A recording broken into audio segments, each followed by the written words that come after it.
Transport व्यावसायिकाचा विश्वास संपादन करून तब्बल 5,54,258 रुपयाचा PVC पॅनलचा माल लंपास करणाऱ्या सर्राईत ठगबाजाला MIDC पोलिसांनी जेरबंद केले। आरोपीकडून फसवणुकीचा माल, गुन्ह्यात वापरलेला आयशर ट्रक आणि 2 मोबाईल असा एकूण 21,19,258 रुपयाचा मुद्देमाल जप्त करण्यात आला आहे।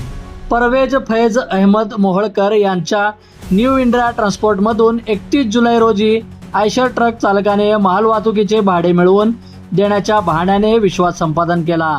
त्यानंतर उमर ट्रेडर्स येथून 5,54,258 रुपयाचा PVC पॅनलचा माल विजयपूर येथे पोहोचवण्यासाठी घेतला।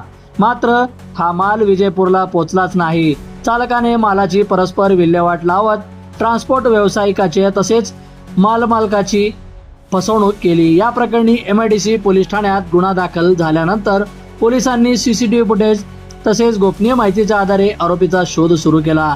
दरम्यान 21 ऑगस्ट रोजी अक्कलकोट रोडवरील BSNL टॉवर परिसरात आयशर ट्रकसह एक संशयित थांबले असल्याची माहिती पोलिसांना मिळाली। गुन्हे प्रकटीकरण पथकाने तात्काळ कारवाई करत प्रतीक दत्तात्रय निंबाळकर वय वर्ष 26 राहणार गोपाळवाडी दौंड याला ताब्यात घेतले। चौकशीत त्याने साथीदार पंकज पारदे याच्यासोबत मिळून माल हडपल्याची कबुली दिल्याचे पोलिसांनी सांगितले। तपासादरम्यान आरोपीकडून 5,54,258 रुपयाचा PVC पॅनलचा माल, 15 लाख रुपयाचा आयशर ट्रक आणि 65,000 रुपयाचे 2 मोबाईल असा एकूण 21,19,258 रुपयाचा मुद्देमाल जप्त करण्यात आला आहे। या गुन्ह्यात आणखी कोणाचा सहभाग आहे का याचा तपास MIDC पोलीस करत आहेत। स्टेशनमध्ये दिनांक 31 जुलै 2026 रोजी एक घटना घडली होती। त्या घटनेच्या अनुषंगाने दिनांक 3 ऑगस्ट 2026 ला गुन्हा दाखल झाला। 318(4) आणि 316(3) या कलमांअंतर्गत त्यामध्ये जो फिर्यादी जे आहे, फिर्यादीचे मुद्देमाल होता एक PVC पॅनल पट्टी, ज्याची किंमत आहे 5,54,258 रुपये। तर तो मुद्देमाल आरोपी जो आहे, आरोपी त्याच्या ट्रकमध्ये घेऊन विजापूरला जाणं अपेक्षित होतं, परंतु त्याने तो मुद्देमाल तो बारामतीला नेला, स्वतः फोन स्विच ऑफ केला आणि ट्रान्सपोर्टरला कुठलीही कल्पना न देता ज्या ठिकाणी मुद्देमाल पोच करणं अपेक्षित होतं त्या ठिकाणी पोच न करता हा मुद्देमाल तिसऱ्याच व्यापाऱ्याला विकला आणि हा आरोपी फरार झाला। त्यानंतर दिनांक 21 ऑगस्ट 2026 रोजी MIDC ची टीम DBची, त्या टीममध्ये PSI अल्फा शेख आणि इतर सर्व जे आहे त्यांची नावं मी अगोदर सांगितली, तर त्या सर्वांनी तिथे जाऊन आरोपीला ताब्यात घेतलं आणि 21 ऑगस्ट रोजी त्याची कस्टडी घेतली। मान्य न्यायालयाने त्याला 3 दिवसाची कस्टडी दिली होती आरोपीला।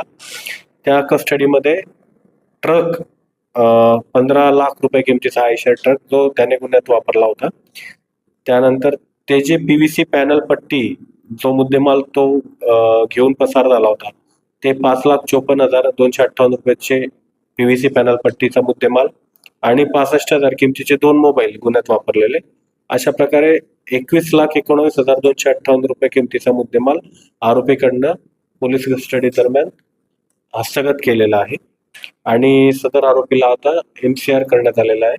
या आरोपी सोबत आणखी एक आरोपी चा सहभाग असल्याचे तपासामध्ये निष्पन्न झालेले आहे। त्या आरोपीचा शोध अजून चालू आहे। जो आपल्या ताब्यात आहे त्याचं नाव जे आहे प्रतीक दत्तात्रय निंबाळकर वय वर्ष 26। सदर आरोपी हा मूळ राहणार गोपाळवाडी तालुका दौंड जिल्हा पुणे इथला आहे आणि त्या आरोपीवरती अगोदर दौंड पोलीस ठाणे पुणे ग्रामीण आणि खोपोली पोलीस ठाणे रायगड येथे गुन्हे दाखल आहेत। बंधुप्रेम न्यूज चॅनलला लाईक, सबस्क्राईब व बेल आयकॉन दाबायला विसरू नका। धन्यवाद।